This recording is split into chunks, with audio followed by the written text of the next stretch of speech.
What's up, everybody? Still waiting for YouTube to go live. There we go. We're live on YouTube as well as Twitch. Okay, so today was Thursday, February 15th, 2024. And this is the day 9 review from TTrades 2-hour challenge. Once again today I didn't take a trade. I will show you what I was looking at on the 5-minute and the reason why I didn't get in. There was basically only one opportunity that presented itself. Remember, I'm only trading in the New York 9:30 open till noon session. That's my New York kill zone. I'm considering changing that a little bit, but here's what we saw for today. Today we had an 8:30 news event. I forget exactly what it was. Unemployment claims, retail, blah, blah, blah. Who gives this shit? Doesn't really matter. The thing that matters is there would be an injection of volatility and possibly a manipulation move from that. Let's look at the 1 hour because I like to look at the AMD on the 1 hour first. So that's mainly what I look for is accumulation, manipulation, distribution. I'm trying to figure out those stages when I'm looking at my chart in the morning. And actually, let's look at the 1 day chart. So if we look at the 1 day chart, let me get this a little bigger. You'll see Monday, Tuesday were down days. But Tuesday swept some important liquidity, previous week low. Monday swept previous week high. So I'm kind of expecting just to bounce around in the middle here, maybe.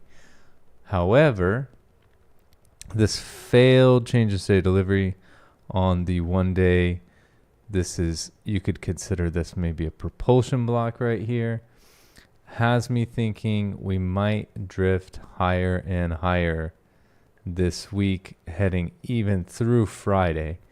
We did take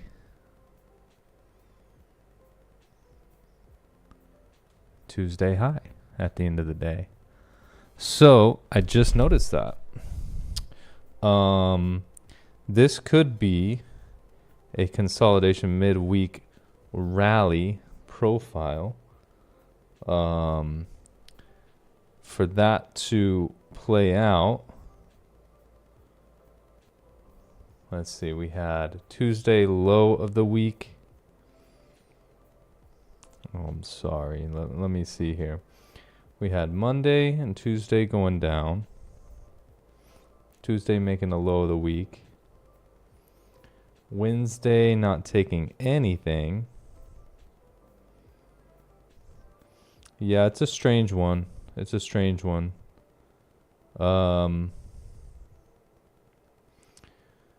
Yeah, I don't think it's any of the common weekly profiles here this week. So I'm still looking bullish. Overall, we've been bullish for, it feels like forever now, since basically the beginning of November, end of October. This indice has been, all of the indices have been bullish, and I think we're still bullish. So dropping down to the 1 hour now.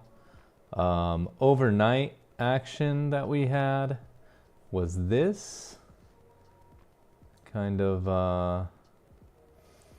accumulation, right? So the way I saw it, we had an 8:30 in here that did a little manipulation to take this high and then down. I see this as the accumulation in our AMD.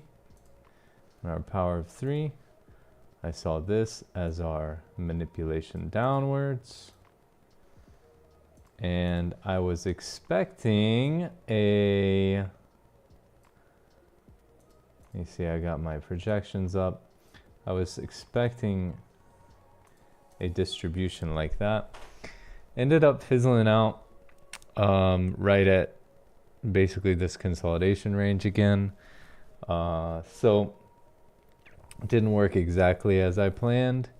It actually was chilling here until like, right, this is the 4 o'clock hour. So it was chilling here until after 4 o'clock close, the New York equity close.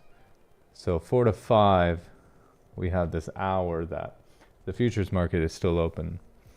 And it did push up quite hard to break through these 2 and 2.5 levels. And you can see it came back down and hit up on that -2 level, which is also a 1 hour order block, right? So the structure aligns with the fib projections. I always like to see that. I am expecting this 18006 number to hit, possibly maybe in London or something. I wouldn't want to see any kind of bearish move before this is hit. To me, the move is, oops. I don't know why I switched to yes, but I think I hit the spacebar on accident. To me, when a manipulation move happens, my projections are generally going to hit to -4 before we see an end to the distribution phase, right? So unfortunately, since the market didn't deliver during the day, this might stretch out and the distribution phase will be a little longer. You know, it's all relative, right? It's all relative to time. So a distribution phase on this time frame could be just consolidation on another higher time frame, or maybe even a manipulation phase as well. But that's what I was looking at. That AMD there was able to get, and you know, you drop into the lower time frames, you could see this A and then M going up and D going down, right? The distribution for this retracement move. So it's all relative to time. I did get a play on this dip down on my non-challenge account. I have different rules for the challenge account. So recap on the rules for the challenge account. I am doing 5-minute change of state delivery only after 9:30 up until noon. Okay, so let's drop into the 5-minute and see where we could have gotten in on that, what I think is a manipulation move to the downside. You could see this as accumulation, sort of kind of manipulation and distribution to the downside. Whatever you want to call it, doesn't really matter. The 5-minute did provide a good change of state delivery here and a tap back into this fair value gap, breaker, right? Breaker block, fair value gap, order block. This is the unicorn setup, right? This is the sort of the nuts right here, right? You got an inversion fair value gap as well. So let me draw it out to make it even more clear. Right, we got boom, boom, breaker, right? So breaker block. I'm not 100% on breaker blocks, but you get the idea. Order block, right? This is all 5-minute level. So where those combine, you know, you have an order block with a breaker block and a fair value gap. We come in on that structure and it holds price. So that would have been a great entry I actually ended up getting in much earlier on the other account because I was going in on a 1 minute entry, but this was a very good entry as well. You can project down to find a target on this downside. I was able to pull, I think it was like 80 points, something like that, which is solid, super solid, off that drop. So that was really nice. But challenge account did not fit the rules, so I did not take this on the challenge account. There was at 9:30 a tap back into that. However, I decided not to play it. I could have still played that. And actually this turtle soup here on these equal highs, you see how it puts in equal highs right here before the 9:30 open. 9:30 manipulates one last time to pull those highs within this unicorn structure that we talked about, and then pushes lower. So that's just pretty textbook shit from ICT's concepts, right? Pretty textbook shit. Really good. Really good stuff. Had a distribution lower. Now, you might say, why? We talked about this, but why would you expect a distribution lower or a manipulation lower?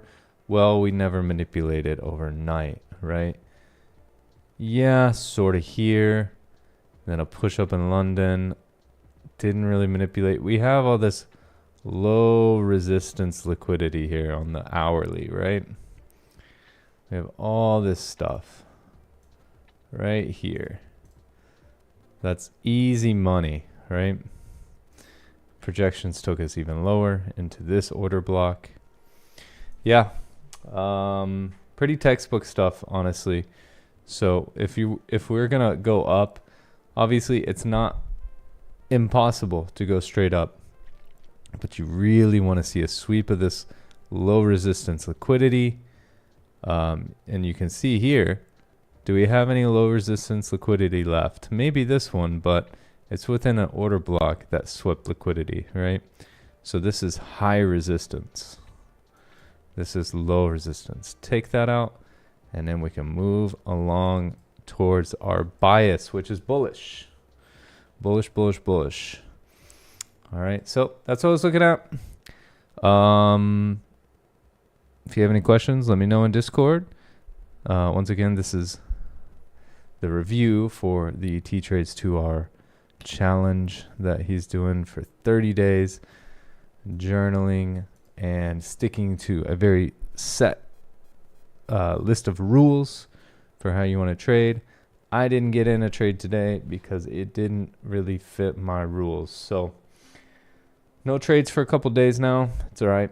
One will show up. It's no big deal. Hope everyone had a good day, and I'll see you tomorrow. Bye.